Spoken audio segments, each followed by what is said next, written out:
Alliance का जहाँ तक के AIDMK के साथ है, तो AIDMK अभी इस समय, एक समय वो थी जयललिता जी उसकी लीडर, अब वो नहीं रही हैं। अब जो लोग हैं उनके साथ हम लोगों ने अलायंस किया है। अब अभी तक तो ऐसा नहीं है कि उनमें से किसी के ऊपर कोई बहुत ऐसे कोई सीरियस चार्जेज हों, ऐसा कुछ हो, ऐसा नहीं है।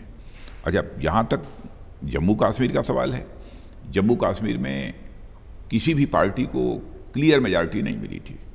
सिंगल लार्जेस्ट पार्टी के रूप में PDP इमर्ज होकर आई थी। नेक्स्ट हम थे, यानी भारतीय जनता पार्टी थी।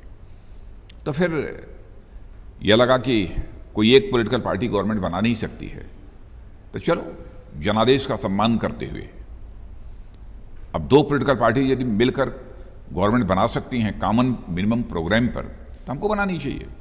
तो अगर आप बना सकते थे तो फिर दूसरी तरफ जब वो बात कर रहे हैं तो उन्हें महामिलावट का टर्म क्यों इस्तेमाल कर रहे हैं आप जब गठबंधन के बारे में, जब गठबंधन बन रहा है तो आपकी पार्टी उन्हें महामिलावट गठबंधन कह रहे हैं, क्योंकि वो वहां पे भी कोई अभी कॉमन मिनिमम प्रोग्राम बना नहीं। लेकिन अगर वो कुछ नहीं देखते, गलत सही कुछ नहीं देखते, जो होता है उसको मिला लेते हैं, इसलिए उसको महामिलावट कहा। ऐसा कुछ नहीं है।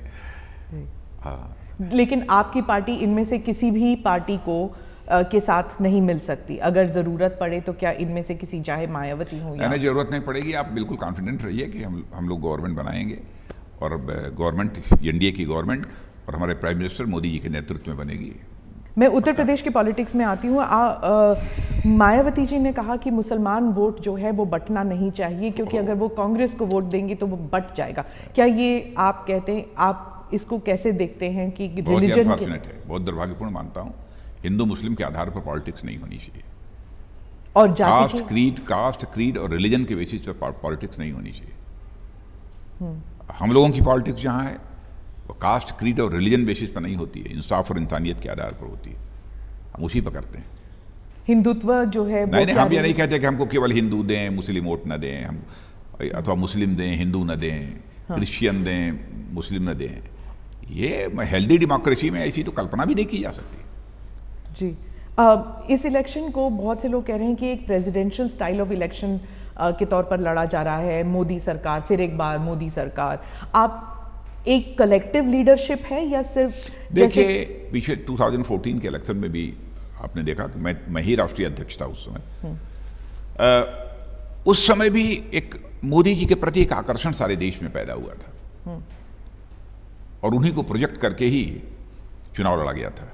मेरी ही चेयरमैनशिप में उन्हें प्रोजेक्ट किया गया था, तो उसमें चुनाव लड़ा गया और भारतीय और एक प्रकार से क्लियर मेजॉरिटी मिली। सामान्यतः जब प्रेसिडेंट के चुनाव होते हैं ना कुछ कंट्रीज में, अमेरिका वगैरह में, तो एक प्रेसिडेंट होता है तो उसके इर्द गिर्द ही सारी चीज़ें घूमती रहती हैं।